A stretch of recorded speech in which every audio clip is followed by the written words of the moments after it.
It's a single-celled protein combined with synthetic aminos, vitamins, and minerals.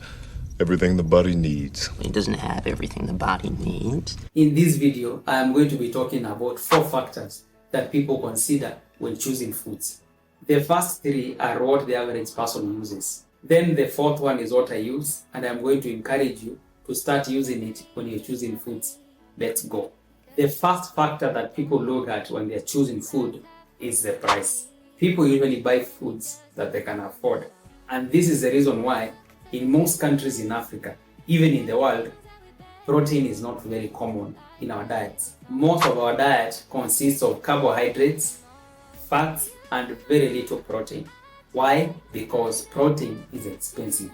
Someone is more likely to choose beans over beef, even if beans are a poor source of protein compared to beef, because beans are cheaper. Number 2, the second factor that people consider is taste. These foods might have the same price, but they do not taste the same. A good example is vegetables and fruits. In terms of the price, they cost about the same. They both provide carbohydrates and fiber. They are basically the same, but fruits are sweeter compared to vegetables. So most people will go with fruits instead of vegetables. The third factor that people consider when choosing foods is satiety. Satiety simply means how satisfying is that food. Some foods will fill you and others will not. A good example for this is something like rice and ugali. When you look at their prices, they are not that different, even if rice is a bit expensive. When you look at their taste, rice tastes better. When you look at what they are providing in terms of nutrients, they are similar. But rice is a bit better. But people will still go for ugali over rice because it makes them full. The fourth factor that I want to introduce to you is value. When I choose foods, I do not look at the price. I do not look at the taste. I do not care that much whether it's going to fill me or not. Of course, I consider these things, but they do not influence my decision that much. The value of food is usually measured in nutrients. And we have 2 types of nutrients. We have macronutrients and we have micronutrients. Macronutrients are things like protein, carbohydrates, fats, alcohol, water, and fiber. Micronutrients are things like vitamins and minerals. When I am choosing foods, I am looking at them from the lens of nutrients.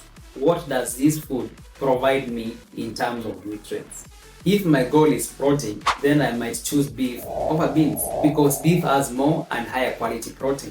If I am broke, then I might compare beans to lentils. When you consider buying and preparing them, their costs are similar.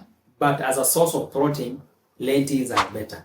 They have more protein and it's of better quality. When I am choosing carbohydrates and I am considering rice or ugali, then I am more inclined to buy rice. Rice is sweeter and it has a better nutrients profile. Yes, the amount of carbohydrates in rice and in ugali are a bit similar, but rice has more micronutrients. So in terms of value, I am going to choose rice. When it comes to things like fat, I might have to choose something like ghee and vegetable oil. When you look at the prices, ghee is about 4 times more expensive compared to vegetable oil. Vegetable oil, on the other hand, is cheaper, but it contains the wrong kind of fatty acids for your health. For hydration, I would choose water over soda. Why? The advantages of water is it does not contain calories, but it hydrates you, it gets you filled, and you can always get the sugar that you get from sodas from other foods. Because in the end of the day, everything you eat is digested and broken down into sugar. For fiber, I would choose vegetables compared to fruits. Why? They contain more fiber, they contain more micronutrients. And in the end of the day, when they are digested, they'll be turned into sugar. There you go. When you're choosing foods, don't just look at the price, the taste, how the food makes you feel. Also consider the value of the food in terms of nutrients. What does this particular food give you that other foods do not?